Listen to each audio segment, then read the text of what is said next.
If you follow the UK housing market for any length of time, you've probably heard people say that property prices have gone up, but that statement doesn't really tell us much. Gone up where and by how much?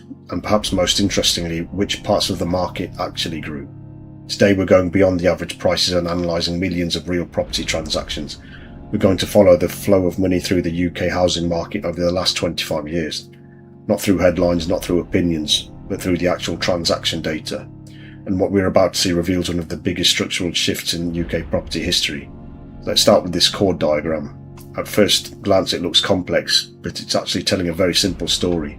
On one side we have UK regions, the northwest, southeast, mid-market regions, premium markets and so on.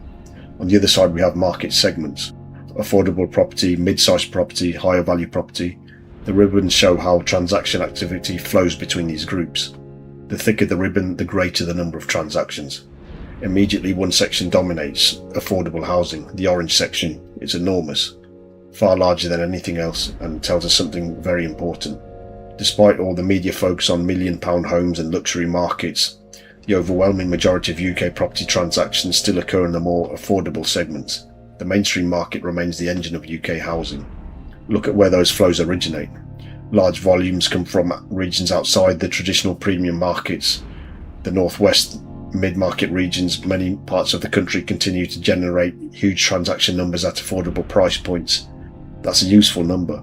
The property market isn't driven by luxury homes, it's driven by ordinary buyers, families moving home, first-time buyers, local investors, people purchasing homes in the most active price brackets.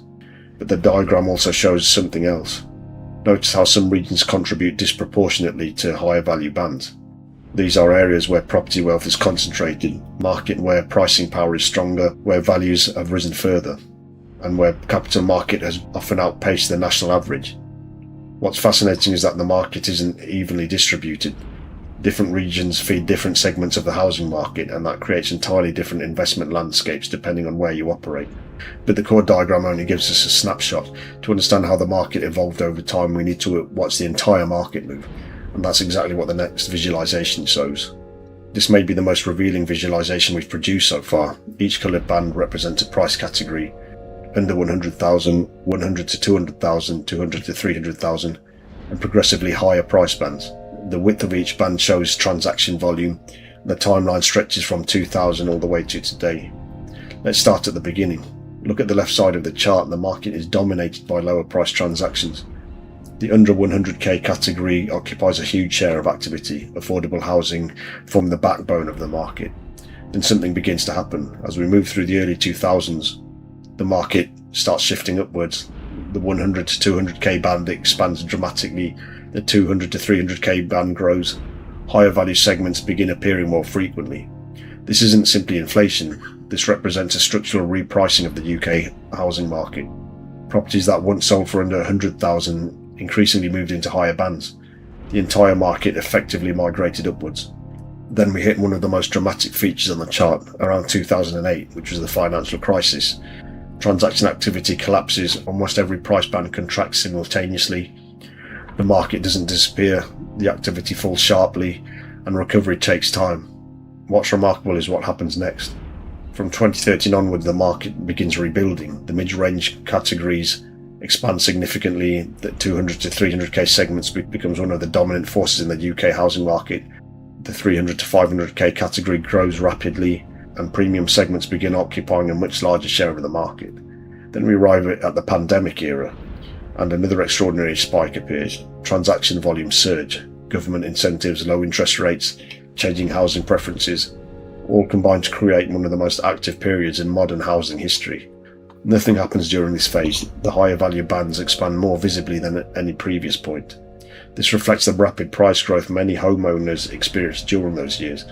Properties that once sat comfortably in lower categories were suddenly moving into higher brackets. Now look at the far side of the chart.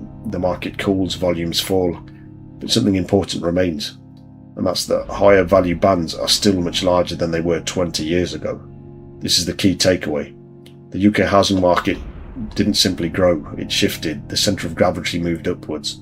What was once considered an expensive property became normal, and today's affordable property often costs what a premium property did 20 years ago. So the biggest insight is that most housing discussions focus on prices, but this chart tells a more powerful story. It's about market composition. The entire distribution of transactions has changed, the market itself has evolved, and the evolution happened gradually over decades, which is why many people don't notice it until the data has been visualized like this. So what this means for investors is that if you're investing today, understand these long-term shifts matter, because future opportunities often emerge from structural trends rather than short-term news. The market of 2025 is fundamentally different from the market of 2000. Buyer expectations are different, price ranges are different, financing environments are different, and investment strategies need to adapt accordingly.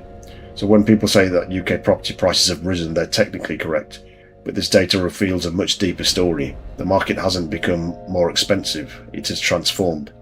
Affordable housing still drives activity, but a far greater share of transactions now occur at higher prices. The flow of property money has changed, and understanding that shift helps explain the UK property housing market we see today.